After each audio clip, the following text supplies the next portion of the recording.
Bueno, estamos en una nueva entrevista acá con Nicolás Slimmel en Brix Café, ¿sí? Mientras tomamos algo rico, vamos a charlar un poco sobre quién es Nico o quién está detrás del Nico funcionario en gestión política. Bienvenido. ¿Qué tal? Muy buenos días, Fabio. Un saludo para vos y para toda la audiencia. Bueno, siempre vemos, ¿no es cierto?, en los medios, en la calle, a Nicolás Slimmel en una gestión política. Hoy diputado provincial. Nosotros siempre lo vemos de esa manera y la idea es saber quién está por detrás, por así llamarlo, no la persona que llegó a ser funcionario. Entonces es preguntarnos, Nico, ¿cómo es la vida de Nico, pero antes de la gestión? ¿Cómo arranca su vida adolescente, niño? ¿Pensabas en algún momento llegar hoy a una gestión política o cómo era tu mirada? A ver, siempre cuento algo que me parece que hace referencia un poco a mis inicios, ¿no? Tengo una pasión y digo que soy un futbolista frustrado, porque nunca fui... He tenido mis limitaciones, pero la verdad que siempre me ha gustado mucho jugar al fútbol y siempre me destaqué de muy jovencito, ¿no? Estoy hablando de 14, 15 años. Era un poco el organizador de los partidos de fútbol, ¿no? Era el que se encargaba de invitarlos, de ver el equipo, de conformar. Siempre hice lo mismo, ¿no? Era un poco una tarea que es bastante tediosa, ¿eh? Sí, la gestión. Claro, cuando sos joven y viste, empezás a llamar a uno y que no puede, que tiene un problema y llamás a otro, ¿viste? Bueno, siempre me gustó mucho eso, ¿no? Y siempre me encargaba de esa parte de organización. En el 2000, fines de 2008, me toca entrar, tuve la suerte de entrar a trabajar en la Administración Tributaria Provincial. Tuve por primera vez, tenía 22, 23 años. Y bueno, y ahí es como que también fue mi primer contacto con la parte de mis compañeros, ¿no? Empezamos junto con otro amigo, digo yo, porque la verdad que es un amigo el cual construimos muchas cosas juntos, que es Lucas. Empezamos a ver, y Javier también, que son dos de las personas que por ahí ordenábamos siempre esa parte, pero con Lucas principalmente el tema del fútbol, ¿no? Y teníamos una expectativa, que era entrar como ATP a lo que tiene que ver la cuestión del Interprof, que es el torneo de fútbol que se juega los fines de semana, que uno como organismo podíamos estar nosotros a participar ahí. Y bueno, la verdad que empezamos con él y fue como una idea de inicio y terminó conformándose una realidad, ¿no? Conformamos después el equipo de fútbol e ingresamos a jugar. Y ahí, en el 2010, fin de 2010, principio del 2011, como me veían a mí los más antiguos o los que estaban más en la parte sindical, me veían como que yo un poco era uno de los organizadores junto con Lucas, organizábamos el tema de los equipos de fútbol y ahí me empiezan a invitar a participar a la cuestión sindical, ¿no? Todavía no había una elección, era mi primera experiencia desde el sindicalismo. Yo la verdad que no tenía mucha noción, bien claro qué se hacía siendo delegado gremial. Uno entiende, representación de los trabajadores, los compañeros, pero siempre muy abocado yo a mis principios, soy muy pasional en lo que hago en todo, me dedico un montón, la verdad que me gusta. La camiseta bien puesta. Siempre, ¿no? Eso sí, así organizo un partido de fútbol o hago otras cosas, siempre me dedico al 100%. Y siempre tuve mucho, la verdad que por una cuestión, entiendo yo, familiar y de la forma en la que yo me crié, uno mantiene mucho sus valores, ¿no? Y sus principios de cómo comportarse ante la sociedad, las conductas que uno tiene que mantener, ¿no? Y creo que muchos no pensaban que yo era así, ¿no? Mi papá pensaba, no, bueno, lo traemos a este pendejo, a este chico, ahorita lo traemos y después lo manejamos nosotros. Y bueno, un poco ahí fue mis inicios, ¿no? La primera vez que me invitan a participar, tenemos una elección de delegados gremiales ahí en mi lugar de trabajo y tuvimos la suerte de ganar, ganamos a otra lista, cosa impensada porque era como competir contra una estructura, claro, una estructura más antigua de muchos dirigentes históricos ahí de nuestro organismo de trabajo, del organismo donde yo pertenecía. Pero bueno, lo mío fue una militancia, sentarme escritorio por escritorio, a que me conozcan, a que vean cómo soy. Tenían un cariño también particular porque me tocaba trabajar en el departamento de personal. Entonces cuando vos trabajás en el departamento de personal te referencias mucho con los compañeros de trabajo, ¿no? Porque los ves por una licencia, por algún problema de salud, alguna licencia que hay que cubrir de salud o por alguna cuestión vinculada a su cantidad de horas. Bueno, entonces te generas mucha relación, más los del fútbol, más otros ámbitos de participación. Bueno, siempre me gustó un poco lo social, si bien nunca fui extremadamente extrovertido desde el punto de vista de hacer cosas raras, sí soy una persona que me gusta compartir mucho, ¿no? Me parece que ahí fue donde donde comenzó toda esta historia hace mucho, ¿no? Estoy hablando de 2011, ¿no? Bueno. Y de ahí, sí. Y bueno, fíjate, ahí comienza, ¿sí? A partir de...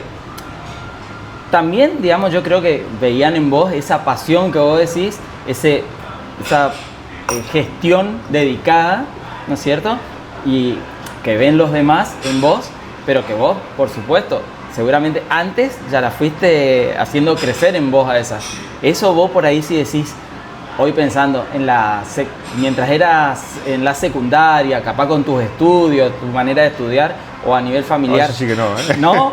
No soy el mejor en los estudios, eso seguro que no. Pero vos capaz algo de eso familiarmente, o la organización, algo de eso, tipo lo tuviste. Sí, yo vengo de una familia donde la verdad es que nosotros el trabajo, tanto de mi viejo como mi vieja, nos inculcaron permanentemente esa estructura de que el trabajo es una prioridad en la familia, en la casa, no hay alternativa, o sea, viste cuando éramos chicos, nuestros viejos nos decían o estudiás o trabajás, digamos, no queda otra. No hay plan B. Entonces, bueno, la verdad que en ese sentido siempre nosotros yo digo nosotros por mis hermanos también, ¿no? Siempre nos hemos desarrollado de la misma forma. Y la verdad que en algún momento uno cuando es más chico por ahí no se da cuenta, ¿no? Pero cuando vas creciendo te das cuenta que esa semilla que por ahí implantan en uno, que se va gestando en uno, tiene que ver con la crianza, ¿no? Tiene que ver con lo que han sido nuestros padres. Mi viejo ha sido un ejemplo desde el punto de vista del trabajo y mi vieja fue un poco la que nos crió y las que nos dio todos los valores a nosotros, ¿no? Yo creo que es un poco un motor, ¿no? Que vos tenés ahí en tu casa para todos los días poder levantarte y darle lo mejor y tratar de desarrollarte en lo más posible, en tratar de equivocarte lo menos posible, porque en esto, en definitiva, en la vida como en la política se trata de equivocarte lo menos posible. Equivocarte te vas a equivocar siempre, porque en esto nadie es perfecto y errores tenemos todos. Es imposible no equivocarse, digamos, porque si vos estás haciendo cosas en el trajín del día a día, algo nos podemos equivocar. Siempre es tratar de hacerlo menos posible.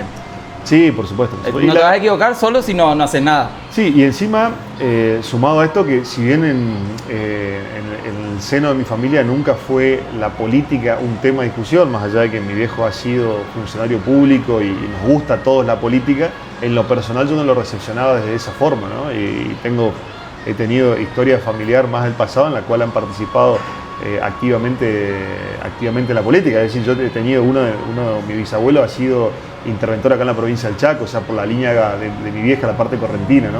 Mirá. Entonces tengo como ahí una línea que siempre se hablaba de política, pero yo quizás no lo recepcionaba de esa forma hasta que me empecé a involucrar, ¿no? Y entendía que era parte de un proceso de cambio, de transformación de la sociedad y que ahí te empezás a apasionar con esto, ¿no? Te empieza a gustar porque lo que nunca pierde, me parece uno en esto, es la esperanza, ¿no? Siempre vemos la posibilidad de la renovación, de la reestructuración, del cambio, la palabra que vos le quieras poner, pero es lo que a uno le termina apasionando. Y todos los días nos levantamos, capaz nos decepcionamos con algo, pero el otro día es como que te levantás de vuelta con nuevas esperanzas, con nuevas expectativas, y eso es algo increíble que tiene el argentino, digo, ¿no? Porque nos pasa hoy futbolísticamente, pero que lo vemos más a flor de piel, pero es algo que es natural en nosotros. Tenemos muy arraigado esto de levantarnos y seguir. Totalmente, sí. Yo en eso confío plenamente que... Y creo que a nivel sociedad, en el mundo, creo que, no digo seamos lo único, pero somos muy pocos, deben ser en el mundo, que tenemos esa cualidad. Y hay algo más ahí, Fabi, que que siempre lo converso y lo charlo, es que yo creo que en algún punto lo que nosotros fuimos perdiendo desde el hogar, que es un poco lo que te estoy remarcando acá, son los valores y los principios, ¿no? Y en algún momento eso tenemos que volver a recuperarlo como sociedad, porque yo no creo que todo valga lo mismo, ¿no? Yo no creo que todos los políticos seamos iguales, no creo que todos tengamos por qué soportar los errores que han hecho otros, digamos, o cuestiones que realmente a la gente no le termina de convencer. Porque si no da la sensación que simplificamos. Yo siempre, ahí es lo que marco y digo, la política, hoy los que están en la parte política, los que le culpan circunstancialmente un cargo político, salen de la sociedad.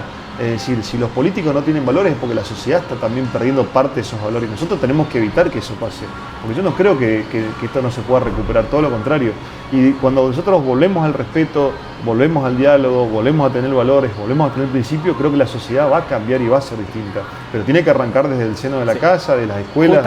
Justamente en esto que hablas de los valores, hace poquito en la Cámara se aprobó una ley de regulación de la tecnología de los celulares en los niños que tiene que ver un poco con el tema de los valores y esa, si no, vida más solitaria que hacen los chicos. Y también, viste, es una confrontación con esto de los valores y la vida familiar porque se van cerrando y empiezan a aislarse. Esto que vos decís, y en el mundo se está viendo y por eso están tomando medidas y acá también se tomaron medidas. Eso, ¿cómo fue ese tratamiento un poco? Sí, a ver, lo del tema de celulares, yo insisto con algo. Si esto no tiene una regulación también desde las casas, no tiene ningún tipo de sentido que desde las escuelas se prohíba, se restrinja o se limite, porque en realidad la palabra es limitar, no prohibición. Es limitar un poco el tema del uso de los celulares. No obstante, también nosotros como sociedad tenemos que entender que hay por lo menos una generación completa, una generación y media, que tiene una vida distinta y una realidad distinta a la que quizás nosotros nos criamos. Exactamente. Y esto se ve reflejado en todo. Yo por ahí le cuento a mis amigos, a nosotros hoy nos cuesta conseguir equipos de jóvenes, por ejemplo, de jóvenes, digo de 23 a 30 años, cuesta muchísimo conseguir porque su forma de ver la vida y su idiosincrasia y cómo se criaron es completamente distinta. Sí, digamos, esto quiere decir que se han acostumbrado a vivir a través de un celular. Distinto pasa a la gente más grande. Yo el otro día estuve, hace pocos días, estuvimos ahí en Macayé y había un grupo grande de compañeros y compañeras y le decía, nosotros quizás usamos los teléfonos, pero no podemos perder el contacto cara a cara, el tacto, el sentirnos, el mirar la cara al político y a ver si te está mintiendo o no te está mintiendo. Hay una generación completa que ya se acostumbró a mirar solamente acá desde el celular lo que pasa en la vida y eso es un problema porque es un proceso de adaptación que la sociedad lo tiene que tener y yo no sé si nosotros los vamos a cambiar a ellos o ellos nos van a cambiar a nosotros. Esa es la gran disputa que tenemos hacia el futuro. Sí. Hoy en día las dos generaciones que por ahí chocan o confrontan es lo que hace como un quiebre en la sociedad porque buscamos algo que no podemos encontrar y ellos quieren algo que nosotros no tenemos, que es una adaptación tan rápida, ¿sí? Pasa hoy en lo comercial, por ejemplo, personal para trabajar en empresas, en ese rango que vos decís es muy difícil. Por supuesto.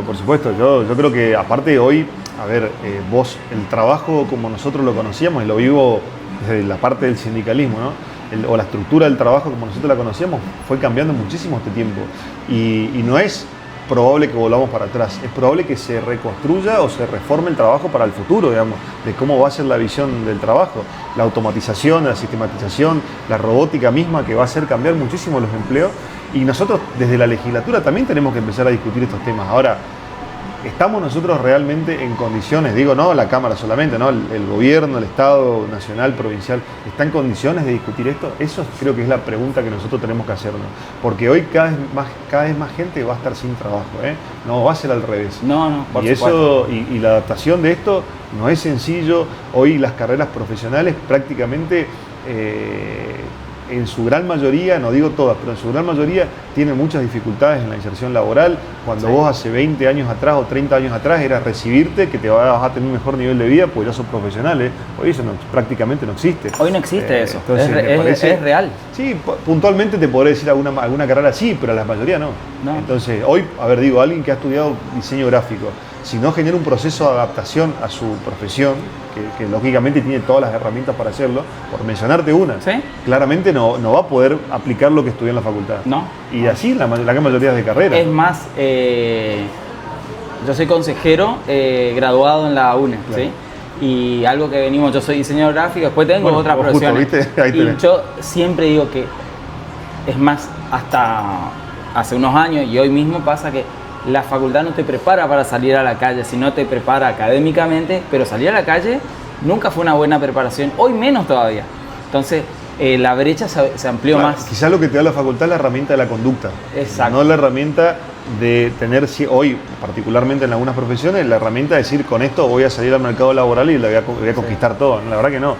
Porque aparte, los cambios que existen hoy, la falta de recursos que hay en la sociedad, hace todo mucho más difícil. La gente hoy escatima gastos, trata de llegar a ver cómo llega a fin de mes. No sé, lo que antes se daba como normal, hoy cambia completamente. Hay que volver a lo tradicional, Mirá, el otro día dando una capacitación y tomándola de otra capacitación en la que yo estuve, le decía a unos chicos que nos tenemos que acostar como un sabio y levantarnos como un ignorante, porque todos los días tenemos cosas nuevas. Ni hablar con la llegada de la IA, que un cachetazo social para todos. Totalmente. Y nosotros nos estamos extremadamente acostumbrando hoy a quizás hasta para escribir un mensaje de texto usamos la inteligencia artificial, porque es un mensaje largo y capaz lo haces, digamos, en forma de audio, a los 2 segundos lo tenés para poder mandarlo. Entonces todo eso creo que es un nuevo proceso de adaptación.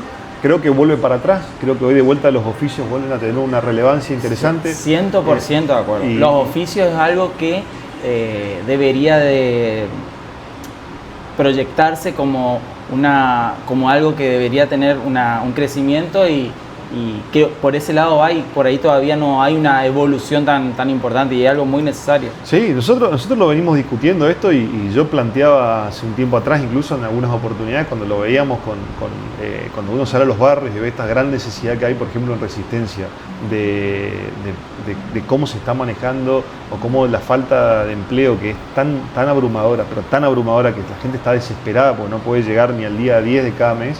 Y uno dice, ¿cómo el municipio, con todos los centros comunitarios que tiene, no establece un mecanismo de formación de oficio en la cual se le pueda sostener a las personas que hagan la formación con una ayuda económica mientras hagan esa formación hasta que se puedan generar un proceso de reinserción laboral y que el municipio tenga un listado? Hoy vos querés buscar un electricista y la verdad que si no le pedí a un amigo tuyo, algún conocido que lo conocí que es electricista, no podés tener. No, y además hay muy un listado pocos oficial matriculado por el municipio, donde vos le puedas entrar por la página del municipio, vos puedas ingresar y que tengas prácticamente el oficio que vos quieras, jardinero, electricista, un albañil, lo que vos necesites. Sí. Entonces digo, me parece que tenemos que cambiar también nuestra forma de pensar. Por eso te preguntaba, o te lo hacía como una pregunta para la discusión, ¿no? ¿Está preparado el Estado para afrontar esta nueva etapa de la vida que viene de la sociedad? Cuanto más demoramos en adaptarnos, quien paga las consecuencias es la gente. Fíjate, en esto del Estado, cuánto está preparado y que vos decías de evolucionar la discusión y todo. En esta etapa de Nico Slim, el de ir creciendo en la gestión, seguramente no, has tenido muchas discusiones en todos los procesos. En esta etapa de discusión cuando fueron oficialismo, oposición, ¿has tenido la posibilidad de, por ejemplo, estando con de otros colores, de otra bandera, has podido entablar, no digo una amistad, pero sí un vínculo con gente de otro partido con el que vos podés sentarte a tomar café, charlar, más allá de las diferencias políticas o de la diferencia que tenga cada uno en la esencia? Sí, por supuesto, siempre, 100%. La verdad que en todos los periodos, este es mi segundo mandato como legislador, en este segundo mandato, tanto en la primera etapa como en esta segunda etapa, me toca con la responsabilidad que me han dado mis compañeros y compañeras del bloque, de ser el presidente del bloque por segunda vez, y eso hace que automáticamente vos generes vínculo con quien representa también al otro bloque. Me ha pasado en la última gestión con Lazzarini, ahora conociéndolo un poco más al actual presidente de los radicales, pero también tenemos un buen diálogo. Y uno va generando, porque más allá de la faceta de política, de salir a defender cada uno sus principios, sus intereses, después somos personas. Y todos, como te digo recién, todos nos equivocamos, todos hacemos cosas bien, todos hacemos cosas mal. A veces uno representa cosas que no quiere representarlas, pero yo lo veo reflejado en muchos de ellos, digamos. Por ahí dicen, che, yo reconozco que está mal esto, me parece que hay cosas que se hicieron mal, pero bueno, hay que bancar en esta porque hay que confiar en el proyecto, hay que confiar en la visión que tiene quizás el gobernador actual. Entonces me parece que esto es un poco lo que uno humaniza cuando está en el mano a mano, ¿no? Y anteriormente, la verdad que me ha tocado, en la primera gestión me ha tocado una cámara más que interesante porque había dirigentes de mucho peso, tanto en el radicalismo como en el peronismo, en la cual uno aprende, ¿no? Me parece que esto, y he tenido quizás más vínculo con esos dirigentes históricos de lo que hoy son oficialismo, en su momento eran oposición, que quizás con los míos, porque en los nuestros por ahí veo que todavía nos falta desprendernos de esa parte de la política que hay mucho celo, mucha disputa. Y la verdad internamente, digamos. Claro, porque qué mejor que si uno tiene mucha experiencia poder recomendarle lo mejor a quien es más joven o está dando sus primeros pasos en la cámara, ¿no? Vos sabés que justamente esto que decís coincide con otras entrevistas que hemos hecho durante los procesos del programa de Siga la Rosca, que coinciden en eso, por ahí quitarnos los celos, pero creo que todos lo dicen, pero ninguno lo larga, digamos. No, por supuesto, por supuesto. Mirá, a mí me ha pasado y siempre digo lo mismo porque una de las personas con la que más he aprendido yo en la legislatura, pero porque me hacía prepararme todos los días, fue con el actual intendente de Resistencia, con Nikich. Porque la verdad que era una persona que tenía un conocimiento amplio de la gestión pública y a mí me tocaba ser presidente de la Comisión de Hacienda y él manejaba bien la cuestión presupuestaria.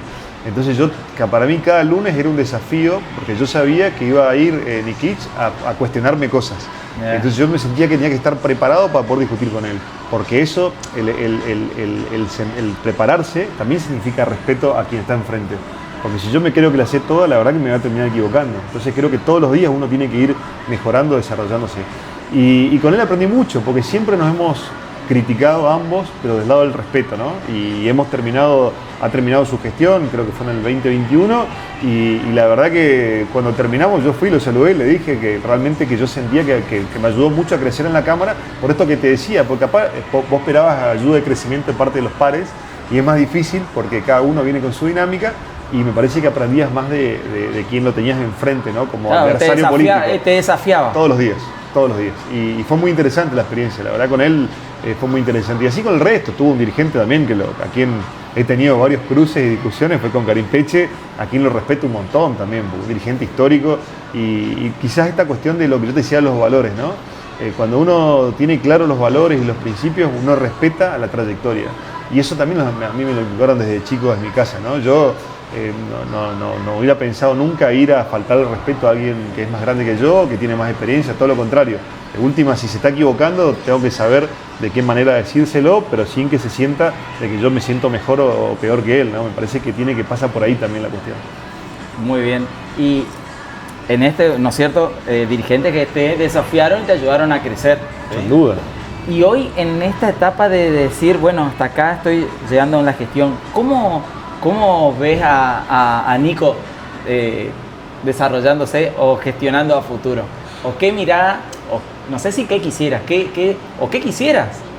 A ver, en la evolución, viste cuando yo te contaba hoy un poco, Fabi, la evolución que uno tiene desde joven, la verdad que yo ingresé a la política en una de las ramas quizás más difíciles de la política, que es el sindicalismo. Sí, el sindicalismo, concuerdo. quizás ahora, hoy desprestigiado o quizás vapuleado mucho por cuestiones de errores propios y ajenos, digamos, porque también me parece que la prensa se encarga de socavar una herramienta que es extraordinaria para los trabajadores, que hoy muchos trabajadores no se sienten representados, pero he vivido momentos del sindicalismo en el cual ha sido muy duro. Vos te imaginás que yo arranqué con 25 años y fui secretario general con 27.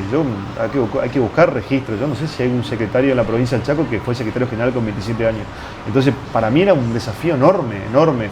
Y he tenido padrinos que me han ayudado un montón y a quien dentro del sindicalismo, y me ha enseñado muchísimo de la política también, que en este caso es Enrique Paredes, que es el secretario histórico de la UOM, a quien le tengo un cariño y un aprecio enorme, pero porque yo con él me formé y me desarrollé desde el punto de vista de las 62 organizaciones, de lo que era el peronismo con la mirada gremial. Yo siempre digo lo mismo, mi militancia ha arrancado y ha sido mis inicios desde el sindicalismo. Hoy capaz uno puede tener una militancia más de territorio, pero mi militancia fue en los lugares de trabajo, con los trabajadores, con esa representación, ¿no? Y tuvimos muchos vaivenes en esto y fue muy difícil llegar. Y en cada lugar donde yo he llegado, no me lo ha regalado nadie, Fabi, lo he ganado por elecciones. Incluso cuando fui candidato por el movimiento obrero para el peronismo, ¿no? Tuve que ganarle a una elección y tuve que exponerme a una urna. Y entonces yo nunca espero que nadie me regale nada. Siempre lo hago desde el convencimiento, desde lo que yo siento que es lo mejor. Y en esta pregunta que vos me hacés, que me decís qué quiero para el futuro, bueno, yo te digo lo que yo sentí todo este tiempo, en estos 7 años que me ha tocado ser legislador, lo cual los he disfrutado muchísimo, he tenido un gran equipo de trabajo en el cual hemos presentado proyectos de lo que vos te imagines, cuestiones, algunos hemos logrado sancionar, que fueron cuestiones importantísimas, y otros lamentablemente han quedado durmiendo en los cajones, porque en la Cámara de Diputados se necesitan muchos consensos y necesitas de las dos partes para poder aprobar un proyecto muchas veces. O digo, de las dos partes me refiero a la parte política, pero necesitas de 32 diputados que te puedan querer acompañar o que estén de acuerdo con lo que vos presentás. Y también pasa esto de los celos y todo, ¿no? Sí. Pero sí, si hay lo que me marca a mí, es que me gustaría a mí realmente es poder resolver los problemas a la gente. Y creo que la única forma de resolverle los problemas a la gente es estando en la gestión. Y yo estoy convencido que si en algún momento yo tengo esa posibilidad de poder estar al frente de una gestión, yo no tengo ninguna duda de que voy a hacer todo lo posible para que la gente esté un poco mejor. Y en esto de la posibilidad de la gestión, siendo más directo, ¿no es cierto? ¿A dónde te sentirías, por así llamarlo, un poco más cómodo? ¿Como intendente, como ministro, como gobernador? No, a ver, no sé, eso dará la... Te pusiste colorado, así que... No, algo... no, a ver, creo que nosotros estamos dispuestos a discutir. Mira, en la política, uno tiene que ser amplio en el análisis, tiene que ser realista, ¿no? Por supuesto que un día me preguntó un colega tuyo, y me dijo si la expectativa a algún momento era llegar a ser gobernador. Y yo digo, quienes estamos en política, si no sueñan en grande, no deberían estar en política, porque la verdad que uno busca llegar a un lugar para poder resolver cuestiones que hoy ve que faltan, ¿no? Sí. Pero también hay que ser realista y hay que saber las etapas, ¿no? Yo creo que el peronismo nuestro peronismo acá en la provincia del Chaco, está atravesando un proceso de reconstrucción política. Tiene un liderazgo muy fuerte marcado por Capitanich, el cual es indiscutible, por lo menos desde mi punto de vista, él es indiscutible, pero creo que la estructura media, los mandos medios del peronismo, los que tradicionalmente, con lo cual nosotros nos hemos criado, no quiero dar nombres, pero digo, sí. Referentes históricos del peronismo, yo creo que hoy o están muy debilitados o ya no están más físicamente con nosotros. Y necesariamente el peronismo necesita reconstruir, para ver quién va a conducir el peronismo en la provincia del Chaco, necesita reconstruir esos mandos medios. Hoy creo que estamos todos muy parejos, sí, todos los dirigentes estamos muy parejos, no hay ni uno que sobresalga, más allá que uno pueda pague un poco más de pauta para hacia los medios o menos pauta. Sí. La realidad es que hoy la gente, el único referente, el único peronista que identifica, se llama Jorge Milton Capitanich, sí. El único. Sí, entonces, sí. Después, esto te lo digo... No, yo estoy totalmente de acuerdo con vos, y es algo que hablo con varios, que tengo contactos sindicalistas y políticos de todos los colores, siempre digo en este caso lo mismo. Para mí se están atravesando una etapa de reestructuración, ¿sí? De reestructurarse, de reordenarse, y justamente ver personas que puedan posicionarse o poder establecerse como, no sé si líderes, pero que puedan gestionar mejor. Sí, por eso digo, que ayuden a los mandos medios del peronismo para que se organice esto a futuro. Y en ese marco de discusión, nosotros vamos, personalmente, y creo que muchos piensan igual, vamos a dar esa discusión. Después el rol que nos toque seguramente lo va a definir. Creo que Resistencia es un lugar donde hay muchos años del peronismo se acomodó o se puso en una forma de comodidad desde el punto de vista de que un solo dirigente organice la gran mayoría de Resistencia.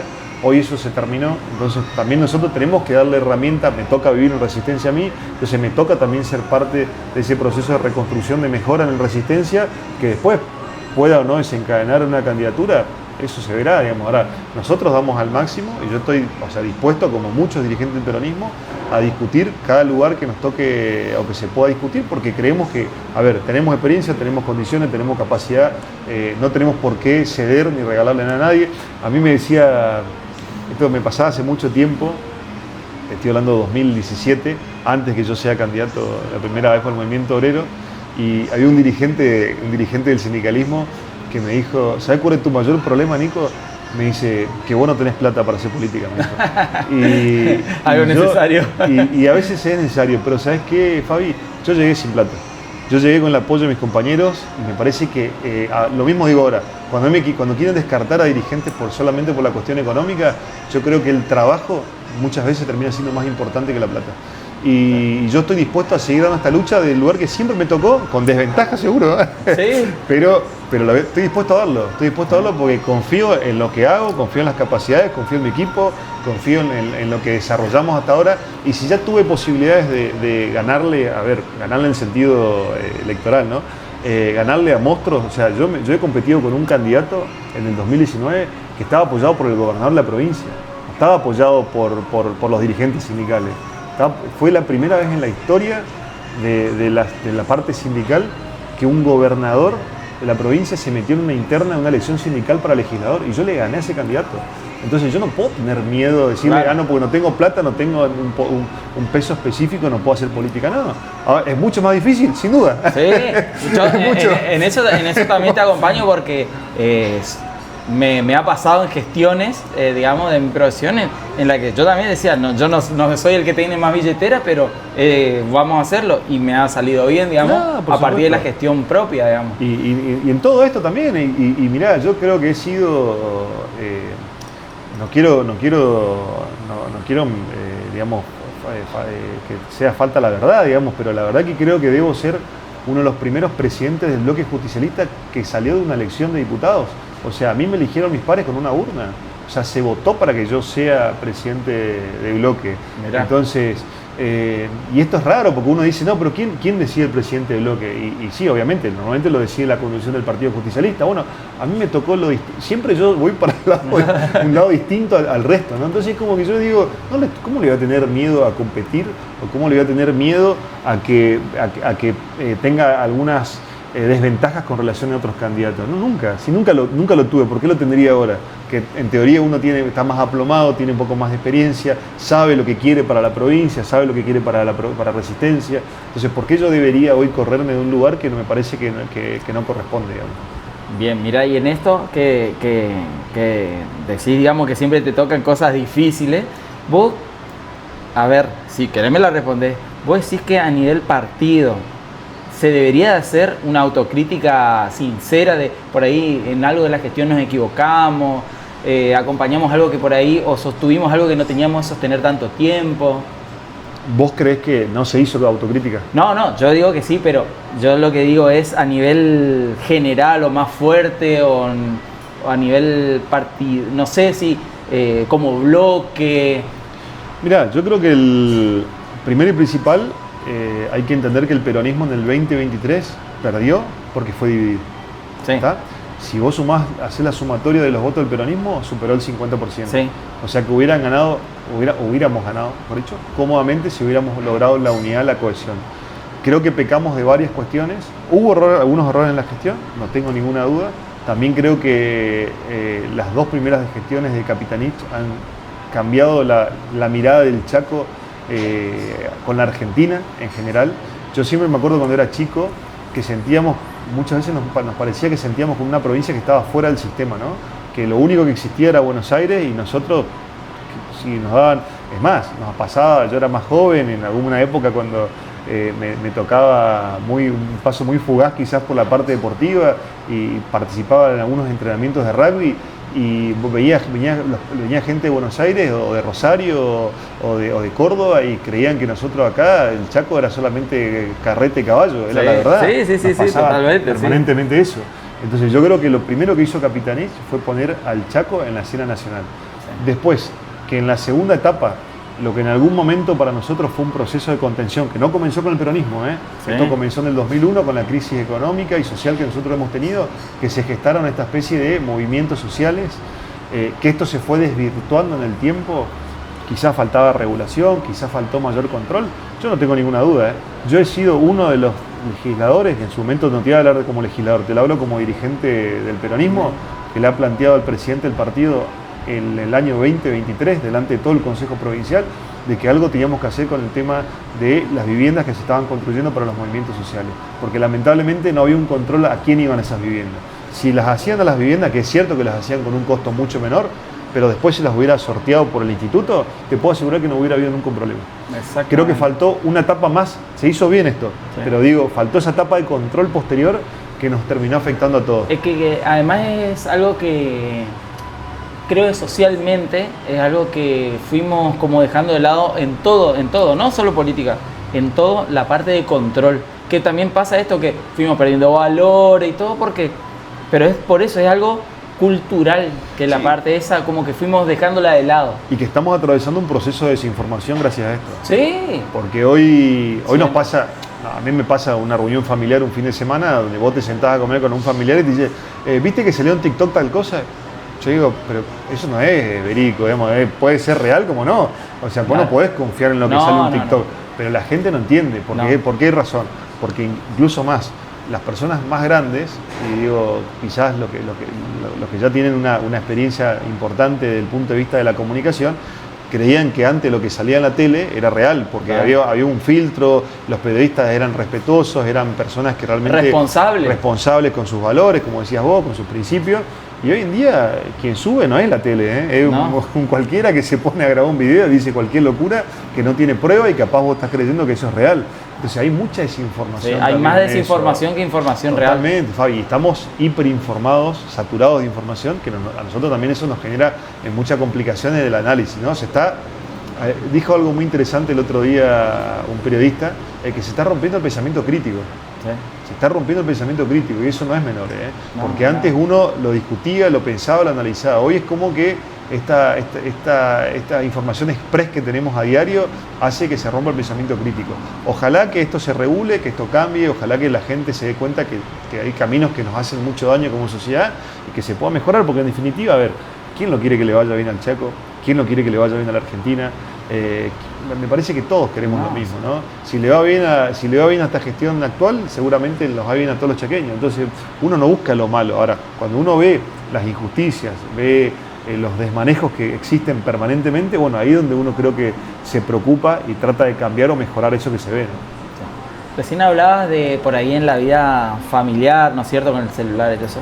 ¿Cómo te organizás con tu vida de gestión política, tu vida social, tu vida personal? Yo creo que no debe ser fácil porque además sé que andás mucho en la calle. Sí, bueno, es complicado. Yo tengo algunas pasiones que no dejo todavía. ¿Cómo ¿no? qué, por ejemplo? Jugar al fútbol. Bueno. Para mí siempre digo lo mismo, los sábados para mí son sagrados. Yo los sábados de las 2 de la tarde hasta las 5, el teléfono no lo tengo. Es más, por ahí me pasa que me organizan alguna reunión a la siesta los sábados y le digo, ponemos otro horario, cualquier horario, el que vos quieras. El sábado no me toque. No la siesta, porque claro. A la mañana, a la tarde, noche, no tengo problema, pero el sábado la siesta no. Y después, por supuesto, obviamente, uno trata de tener actividades para poder descontracturarse, para poder distenderse, para salir un poco de la realidad. Creo que la familia en esto ayuda mucho, el comer algunos días con tu familia, en la casa de tus viejos, o tratar de compartir con amigos que me reclaman mucho también, que me dicen, el otro día mismo me pasó que había organizado una salida con un amigo y llegué 1 hora y media más tarde. Y me dijo, ¿cómo no se puede organizar nada? Bueno, uno trata ¿Sos de usar una agenda o cómo te organizás? Laboralmente sí, o sea, soy muy estructurado en las actividades. En la vida personal, no. En la vida personal, ya no. Lo veo. Cuando tengo tiempo, cuando puedo entrenar, voy a entrenar. Cuando puedo ir a jugar al fútbol, voy a jugar al fútbol. Cuando puedo ir a compartir con mi familia, lo comparto con mi familia. Cuando puedo...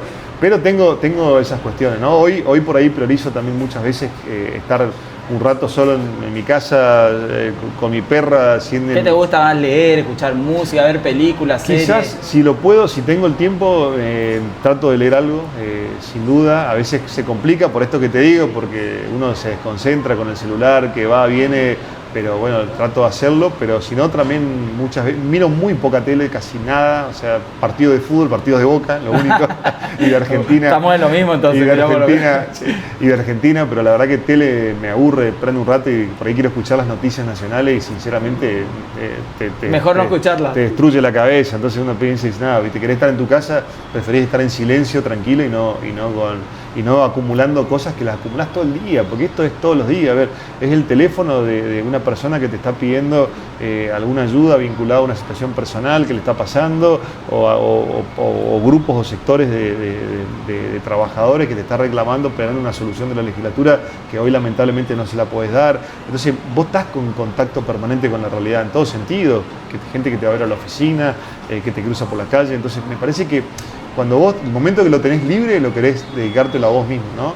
Tratar de estar tranquilo, tratar de desconectarte un poco de todo ese ruido político. Es más, me pasa muchas veces que me voy a una reunión familiar, una cena, un almuerzo, y yo muchas veces no hablo. En serio, no hablo. Nico no habla, no puede ser. No hablo. Escucho más porque pasa por otro lado, me parece, el disfrute, ¿no? O Sí. La forma de gozar de uno, ¿no? Estoy acostumbrado, ya te cansa hablar, entonces como decir, ¿para qué no me quieren escuchar a mí? Capaz que ellos quieren expresarse también, quieren aportar algo. Si puedo opinar, opino, pero si no, preferentemente no. Y más cuando es tema político, ¿no? Porque lo único que falta es que yo me ponga a discutir de política con familia, ¿no? Eso mucho menos. Y ahí en ese clima familiar, si se ponen a hablar algo de política, algo así, bueno, cállense, ¿qué les digo? No, me agarro mi plato. A ver, con mi viejo tenemos un pensamiento muy parecido. Nosotros siempre históricamente tenemos un pensamiento muy social, muy de acompañamiento, muy de ayudar al que más necesita. Entonces, coincido mucho, por ahí tenemos diferencia en la política nacional, eso es cierto, pero cuando habla algo que no quiero contestarle, directamente no hablo. Le digo, está bien, sí. Dejá que se exprese porque no me voy a poner a pelear por cuestiones nacionales, pero a nivel provincial la verdad que siempre hemos coincidido bastante y la mirada política, ¿no? Por más allá de la persona, si es fulano, mengano, creo que la acción política es la que uno por ahí tiene que valorar, y me parece que en eso no hay discusión, ¿no? Bueno, Nico, si hay gente que nos está viendo, chicos, jóvenes, adolescentes que están iniciando en la militancia o ya están en la militancia activos, ¿qué recomendaciones o qué le dirías vos, pensando en el Nico que arrancó y fue en una gestión muy joven, digamos? ¿Qué cosas tienen que tener en cuenta en la actualidad hoy? Que la política tiene su parte en la cual uno se va a decepcionar, pero me parece que la persistencia o la convicción de poder avanzar y no retroceder en el camino que uno piensa o lo que uno cree es lo que va a terminar haciendo la diferencia, que hay que seguir por más que a veces no es como uno quiere.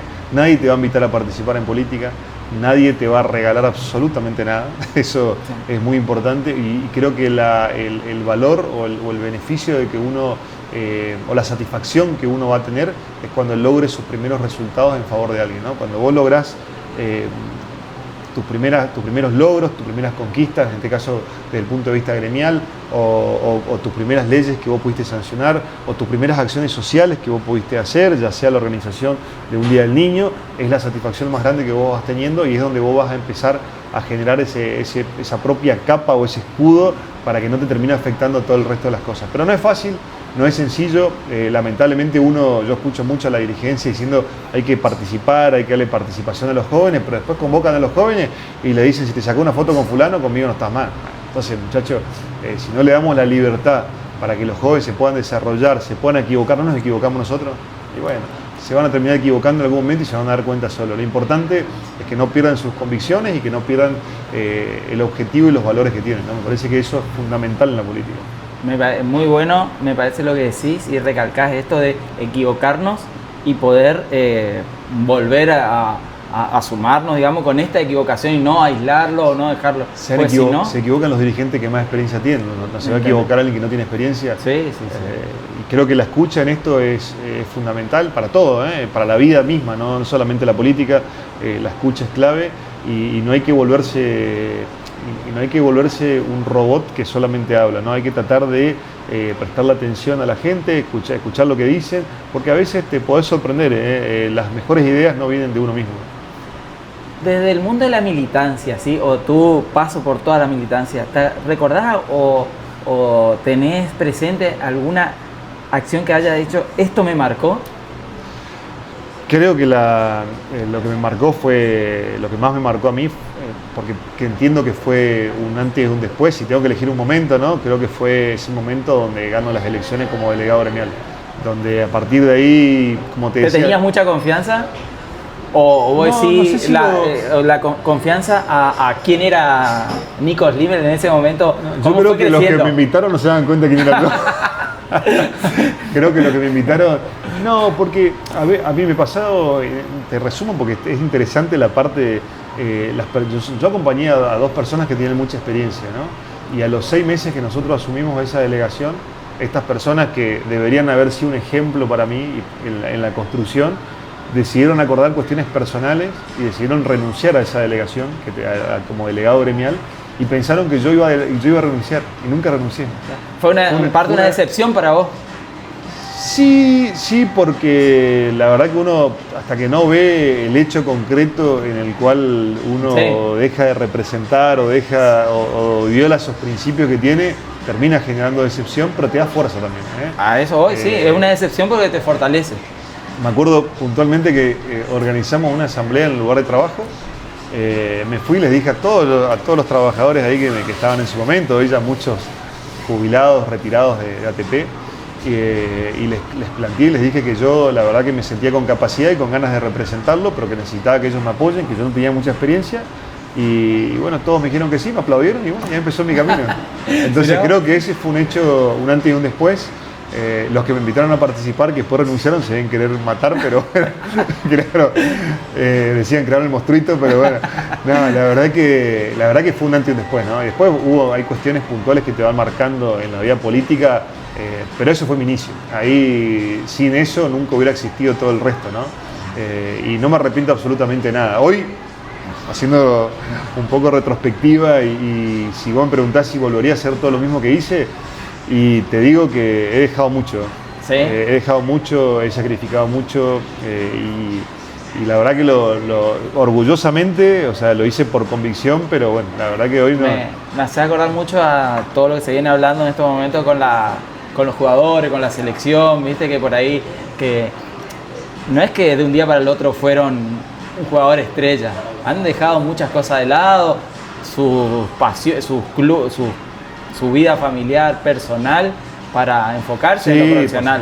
Por supuesto. Vos que tenés el mundo del deporte también sabés todo lo que uno deja. Sí, vos, a ver, uno acá te perdés amigos, perdés familiares, perdés cosas que querés, perdés muchas cosas que la verdad es que después en la balanza vos entendés que el objetivo, el fin es superior, ¿no? Uno lo hace porque realmente ama la política, ama lo que hace, ama porque realmente quiere cambiar las cosas, pero sin duda que duele y que en algún momento te sentás y hay días que vos decís, alguien te valora lo que haces y bueno, no hay que mirarlo de ese lado, hay que mirarlo del convencimiento, ¿no? Si vos estuviste convencido, pasó una etapa de la vida, pero bueno, la verdad que a veces uno, pensando en los jóvenes, espera siempre que sea todo un poco más fácil. A mí yo en lo que me toca hoy en esta función, trato de recomendar a quien me pregunta o quien por ahí se acerca conmigo o quiere iniciar esta parte de política, yo trato de aconsejarlo, pero trato de darle la libertad absoluta, ¿no? Yo me parece que condicionar, nunca en mi vida hice de si estás conmigo te obligo a algo. Me parece que hay que ser más espontáneo y es lo que trato siempre de hacer en la política, tratar de ser espontáneo también, porque cuando uno quiere hacer algo que no es, seguramente se va a terminar equivocando. Bueno, si tuvieras hoy que asumir una gestión, ¿sí? Ya sea importante, gobernador, intendente, ¿tendrías hoy, pensando sin decir nombres, a alguien de la oposición, pues decir, esta persona yo creo que podría tenerlo en un puesto, qué pregunta, en un puesto, es una persona que tiene valores, lo que hablábamos recién, y a su vez sabe gestionar? ¿Vos creés que tendría porque no es fácil? No me tocó conocer a alguien que esté cumpliendo actualmente un rol, un cargo, que cumpla con esos requisitos, la verdad. Creo que hay gente valiosa, hay dirigentes que tienen muy buena escucha en el radicalismo, pero no sé si sería para convocarlos. Me parece que hoy, en lo personal, aunque vos no creas, si algún día tendrías esa posibilidad de cumplir ese rol, creo que lo cumpliría con gente que conozco, que le gusta la política, que hace una política silenciosa y que son muy buenos dirigentes que muchos no los ven, que no están por ahí en las notas, que por ahí no los ves en el PJ, pero que son profesionales, que tienen una convicción extraordinaria, que vos lo ves trabajar todos los días, desde el pediátrico, como desde la parte capaz de las pymes, como también me parece que hay que componer con todos los sectores de la sociedad que sienten, que viven y que entienden la realidad del día a día de los chaqueños. Me parece que hay que componer con esa gente. Sí, yo apoyo esa idea porque creo que va por ese lado. No, pero lo digo con sinceridad, porque también nosotros, los que estamos en la política, yo trato de no entrar tanto en eso, pero en algún punto generamos un vicio interno, ¿no? Y generamos un microclima. Y nos pasa a diario, ¿no? Te lo digo, la verdad, Fabi, y lo vemos electoralmente. Me ha pasado estar en reuniones donde se habla de algo y después cuando vos ves a las semanas, vos tenías una percepción de que eso no estaba bien, el análisis no era bueno, y después cuando terminan las elecciones y ves el resultado, decís, no, el equivocado no era yo. Evidentemente, aquí hay un microclima que se conforma alrededor que no permite ver muchas veces la realidad. Por eso yo trato de no tener esa lógica de solamente reunirme con dirigentes y solamente escuchar, digo, dirigentes, me refiero al que está ocupando un rol, hay dirigentes de territorio que son excelentes y que son muy necesarios porque realmente lo hacen con pasión y con orgullo su actividad militante y realmente representan los intereses de sus interesados o de su barrio, ¿no? Pero también eso se fue cambiando, ¿no? Yo hoy la gente ya mucho el intermediario me parece que ya lo evita, ¿no? Sí. Hoy la gente quiere la relación más directa, quiere el contacto, quiere ver qué es lo que haces, te evalúa todos los días. Y uno lo único que hace es tratar de mantener conducta, ¿no? Y tratar de no equivocarse o equivocarse lo menos posible. Y eso del intermediario pasa a partir de tener plataformas en donde te pueden ver en actividad. Creo que sí, creo que la comunicación cambió, en eso me parece que cambió para bien. Hoy veníamos hablando recién del tema de la cuestión económica solamente para hacer política. Yo creo que hoy uno puede hacer política desde cualquier lugar y más con esto, quedó evidenciado. También digo una cosa, no seamos ingenuos con el presidente de la Nación, porque vos que estás en los medios lo conocés perfectamente. Hoy quien se sienta a dar una nota toda la semana en un medio grande es porque pone mucha plata. Entonces, si el presidente de la actual Nación, cuando no era presidente, se sentaba en todos los medios de comunicación, es porque había alguien que estaba financiando eso. Hay que salir de esa ingenuidad. Lo mismo que acá, si uno no lo ve a Nico o no lo ve a Fabi en un medio, porque seguramente no tienen para pagar. Por eso siempre agradecemos a ustedes que nos dan la participación y nos dan la posibilidad. Para mí, todos los medios deberían de tener un espacio para de escucha y de conocer con quienes nos representan. Algunos lo hacen, pocos, pero algunos lo hacen. Y en esto que nos representa, entonces, ¿tenemos que pensar en un Nico intendente? Yo voy a estar dispuesto a discutir el lugar que nos toque, pero sin duda que mi intención, por lo que te manifesté recién, Fabi, es tratar de discutir desde la gestión. Yo confío en el equipo que tengo, confío en las personas que me acompañan y estoy convencido de que si en algún momento el pueblo del Chaco nos da la posibilidad de estar en un lugar de gestión, no tengo ninguna duda que vamos a hacer lo mejor posible para que la gente esté un poco mejor, ¿no? Y para que viva un poco mejor. Y confío que va a ser así porque hasta ahora hemos hecho malabares en cosas que realmente nunca pensaba que lo íbamos a poder hacer. Y que hoy por ahí no se conoce mucho, pero porque la actividad legislativa es difícil comunicarla, como siempre digo yo, ¿no? Hemos desde aprobar la ley de pasaplanta, que hice macana, eso porque con las manos, la ley de pasaplanta que nosotros hemos sancionado en la Cámara en el 2023, que después fue suspendida por Esdero, hasta, no sé, situaciones laborales como el tema de la modificación de la ley de residencias médicas, que hemos tenido nuestra oposición incluso dentro de una gestión de nuestro gobierno.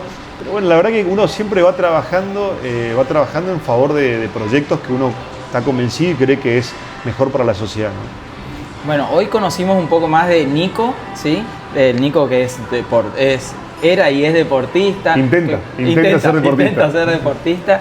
Que sabemos que por ahí le gusta un poco su espacio privado solo, de estar aprendiendo un poco solo, y también de su vida familiar, política, de gestión y de su futuro.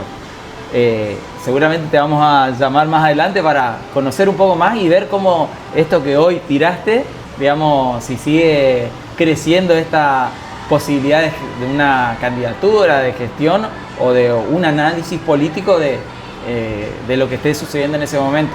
Sí, por supuesto, creo que falta mucho. Nosotros hoy, desde el peronismo, tenemos que, antes de pensar en una candidatura, tenemos que pensar en la herramienta de discusión. Hoy, lamentablemente, no está clara la herramienta. Si bien nuestro Congreso Provincial determinó que sean las primarias abiertas simultáneas obligatorias, hoy eso corre un riesgo de suspensión real. porque el oficialismo está haciendo todo para suspenderla.